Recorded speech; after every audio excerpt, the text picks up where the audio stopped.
आप इनसे जानिए देसी मधुमक्खी के शहद के बारे में। पहले तो मैं नमस्कार करना चाहूँगा सभी यूट्यूब भाई बहनों को और सभी उत्तराखंड भाई बहनों को और सभी देशवासियों को। आज हम बताएंगे आपको कि जो हमारी लोकल बी है एपिस सिराना इंडिका की शहद वो कॉस्टली क्यों होता है और महंगा क्यों होता है। क्योंकि एक तो उसका प्रोडक्शन कम होता है, एक ये कारण भी होता है उसका प्रोडक्शन कम होता है।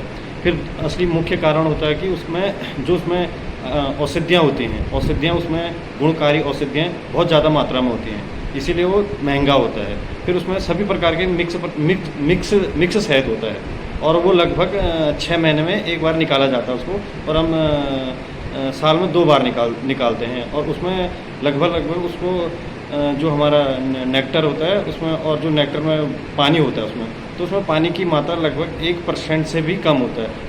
लगभग 0.99% उसमें पानी होता है। और पूरा जो हमारा शहद होता है उसमें, और तो उसमें जो हमारी ये है कि एक तो हमारे जो लोकल मधुमक्खियाँ हैं एपिस सिराना इंडिका, उसमें ये होता है कि वो दूर से हमारे पहाड़ों में रहते हैं, पहाड़ों में रहना पसंद करते हैं। और पहाड़ों का शुद्ध जल और शुद्ध फूलों पर बैठती है, जहाँ की वो रासायनिक पदार्थों का प्रयोग नहीं किया हो, उससे भी उसका शहद बहुत गुणकारी माना जाता है। और इसके नाम बता दीजिए, क्या कहते हैं हम, मतलब लोकल भाषा में क्या कहते हैं? हम इसको लोकल भाषा में एक तो महू कहते हैं और एक मौ भी कहते हैं। जो हम कुमाऊँ वाले पहाड़ी में मौ कहते हैं और हमारे से महू कहते हैं। और वैसे इसको हिंदी में क्या बोला जाता है? हिंदी में शहद बोला जाता है। और नहीं, मधुमक्खी को। मधुमक्खी को, हाँ, ये एशियन मधुमक्खी हुआ। आमतौर से इसको एशियन मधुमक्खी कहते हैं इसको, जिसे हम देसी मधुमक्खियाँ भी कहते हैं और हमारे यहाँ पहाड़ी मधुमक्खियाँ भी कहते हैं, जो इसका वैज्ञानिक नाम है एपिस सिराना इंडिका। तो देखिए दोस्तों, इसको क्या कहते हैं, भारतीय मौन भी कहा जाता है वैसे। भारतीय मौन और एशिया हमारे एशिया है, तो इसे एशियन मधुमक्खियाँ भी कहते हैं, जो एशियन में हमारे एशिया में ही एशिया में पाया जाता है। जैसे हमारे बगल के क्षेत्र में नेपाल में इसका बहुत अच्छा प्रोडक्शन चल रहा है, हमारे पाकिस्तान में चल रहा है, भूटान में चल रहा है, श्रीलंका में चल रहा है। इसको हम एशियन मधुमक्खी और देसी मधुमक्खी के नाम से भी जाने जाते हैं। जो हमारे नेपाल के बी कीपर्स हैं, तो उसको देसी मधुमक्खियाँ और एशियन मधुमक्खियाँ कहते हैं। जो हमारी लोकल मधुमक्खियाँ भी कहते हैं इसको। जो हमारी दूसरी मधुमक्खियाँ इटालियन मधुमक्खी एपिस मेलिफेरा मधुमक्खियाँ, उसमें उसका प्रोडक्शन बहुत रहता है। उसमें नेक्टर की मात्रा लगभग 50% नेक्टर और 50% उसमें नेक्टर में जो रहता है, उसमें पहले तो उसमें 50 से 80% उसमें पानी रहता है। उसमें मधुमक्खियाँ उसको अपने रिफाइंड करके उसको पानी को रिफाइंड करके उसको तब उसको शहद के रूप में बनाते हैं। जो हमारे बी कीपर्स हैं एपिस मेलिफेरा पालते हैं, वो क्या करते हैं कि 15 दिन में इसका शहद निकालते हैं। उसमें लगभग 50% पानी का मात्रा रहता है, 50% उसमें शहद रहता है। इस कारण से वो ज़्यादा गुणकारी भी नहीं होता है।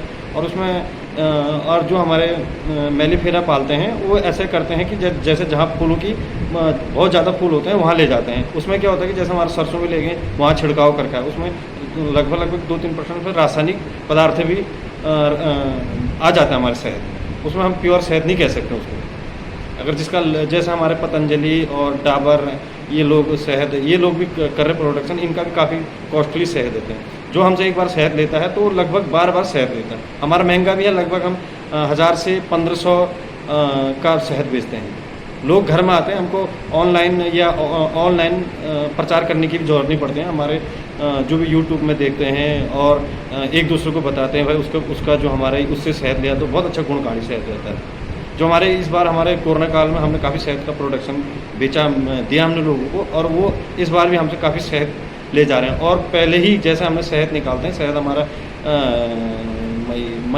मई और जून में निकालते हैं, और जो हमारा अक्टूबर और नवंबर में हमारा 2 सीज़न का शहद निकालते हैं।